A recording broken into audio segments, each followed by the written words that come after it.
Everyone, good morning. आप सभी लोगों का मेरे चैनल में स्वागत है। तो फ्रेंड्स, आज की जो शुरुआत होती है वो हो रही है मेरी शैक्षिक मनोविज्ञान की बुक से। और ये जो बुक है वो मेरी 2 साल पुरानी है।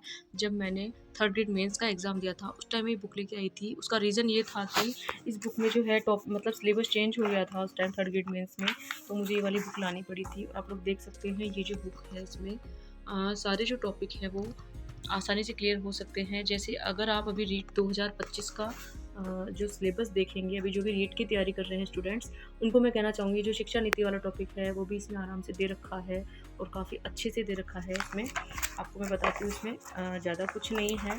मेरा ये पहले पढ़ा हुआ था ये वाला टॉपिक, जब मैंने थर्ड ग्रेड मेंस की तैयारी की थी उस टाइम पढ़ा था मैंने। और अच्छे से इसमें सारी बातें बता रखी है, यहाँ तक कि जो इम्पोर्टेंट बातें हैं वो भी मैंने अंडरलाइन कर रखी है।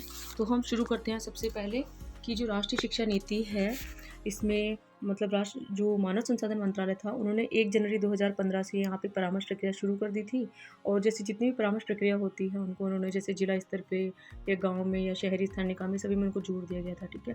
तो उसके बाद में ये हुआ था, जो कैबिनेट सचिव थे ना, तो उन्होंने कैबिनेट सचिव का अगर अपन नाम यहाँ जाने तो वो है TSR सुब्रमण्यम। फिर उनकी अध्यक्षता में एक और समिति का गठन हुआ और 2017 के अंदर इसरो के पूर्व पद्म विभूषण के जैसे डॉक्टर के कस्तूरी रंगन थे, उनकी अध्यक्षता में एक समिति का गठन किया गया। और इस समिति ने 2019 में राष्ट्रीय शिक्षा नीति का मसौदा कैबिनेट को प्रस्तुत कर दिया। मतलब ये जो समिति आई थी ना कस्तूरी रंगन, इन्होंने क्या किया 2019 में कैबिनेट को इसका जो मसौदा है राष्ट्रीय शिक्षा नीति को प्रस्तुत कर दिया। 29 जुलाई 2020 को केंद्रीय कैबिनेट ने क्या किया, इसको मंजूरी प्रदान कर दी। तो अगर कई बार क्वेश्चन आ जाता है कि कब मंजूरी इसको मिली, तो इसमें लिख रखा है 29 जुलाई 2020 को कैबिनेट ने यहाँ पे मंजूरी प्रदान कर दी थी। और ये भारत की अब तीसरी शिक्षा नीति बन गई है। तो अगर अपन बात करें कि पहली शिक्षा नीति कब आई थी, तो यहाँ मैंने लिख रखा है कि 1968 में आई थी, दूसरी 1986 में आई थी और जो तीसरी शिक्षा नीति है वो आई थी 2020 में। तो इसके बारे में बताया गया भाग 4 में, और भाग 1 में अध्याय 8 है, ये भी हमें अच्छे से ध्यान रखना है। तो राष्ट्रीय शिक्षा नीति जो है इसमें आराम से दे रखा है 2020 के क्या उद्देश्य हैं, इसके मुख्य बिंदु यहाँ पे दे रखे हैं, बहुत डिटेल से बताया गया है। सर की बहुत अच्छी बुक है ये। और यहाँ पे इसके मुख्य सिद्धांत दे रखे हैं, कौन कौन से सिद्धांत है। अब यहाँ पे इसके पार्ट चालू हो जाते हैं। स्कूल शिक्षा जैसे प्रारंभिक इसके अध्याय है सारे, तो अध्याय 8 है भाग 1 के अंदर। आपको कहना चाहूँगी ये अध्याय 3, अध्याय 4 और 5, 6, 7 और ये 8, इसी तरह से ये भाग 1 जो है उसका पूरा सार यहाँ पे दे रखा है।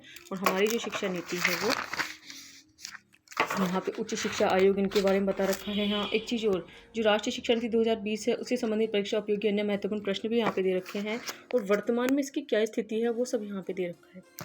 बहुत ही अच्छी यहाँ पे विशेष तथ्य वगैरह भी दे रखे हैं।